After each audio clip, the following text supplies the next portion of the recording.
Hi, price allot. நான் ரொம்ப நாளா அந்த விஷயத்துக்காக நான் ரொம்ப நம்புற ஒரு பர்சன் கிட்ட ஹெல்ப் கேட்டுட்டே இருக்கிறேங்க. ஆனா அவங்க அது ஒரு பொருட்டா கூட நினைக்கிறது இல்ல. சிலர் என்ன பண்ணுவாங்கன்னா, நான் இன்னைக்கு உனக்கு ஹெல்ப் பண்றேன், நாளைக்கு அப்படி நாட்களை கடத்திட்டே இருக்காங்களே தவிர கிளியரான ஒரு ரெஸ்பான்ஸ் எனக்கு கிடைக்கவே இல்லை. ரொம்ப கன்ஃபியூஷன்ஸா இருக்கிறேன். இதனால என்னோட நிம்மதியை கூட இழந்துட்டேங்க. மனசுல ஒரு சமாதானமே இல்லை அப்படின்னு நினைச்சிட்டு இருக்கீங்களா? உங்களுக்காக தான் இந்த வசனம். ஏசாயா 26:3 வசனத்துல சொல்லப்பட்டிருக்கு, உம்மை உறுதியாய் பற்றி கொண்ட மனதை உடையவன் உண்மையை நம்பி இருக்கிறபடியால் நீர் அவனை பூரண சமாதானத்துடன் காத்துக்கொள்வீர். இப்போ நம்ம மனுஷங்களை நம்பும் போது நம்ம சமாதானமே கெட்டு போயிடும். என்னடா ஒரு கிளியரான ரெஸ்பான்ஸ் கூட கிடைக்கல அப்படின்னு நினைச்சிட்டு இருப்பீங்க.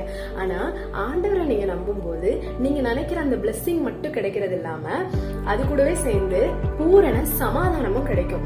ஒரு காரியம் ஒரு காரியம் நம்ம எக்ஸ்பெக்ட் பண்றோம் அப்படின்னா அது கிடைக்கிற வரை நமக்கு என்ன இருக்கணும்?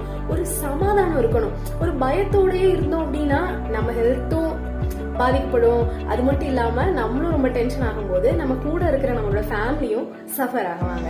சோ நீங்க மனுஷங்களை நம்பிட்டே இருக்கணும். உங்களுக்கு நீங்க கேட்டதெல்லாம் கொடுக்கக்கூடிய தெய்வம் இருக்காங்க இல்லையா, அவரை மட்டும் நம்பிட்டு உங்க சமாதானத்தையும் கெட்டுக்கோங்க, காத்துக்கொள்ளுங்க.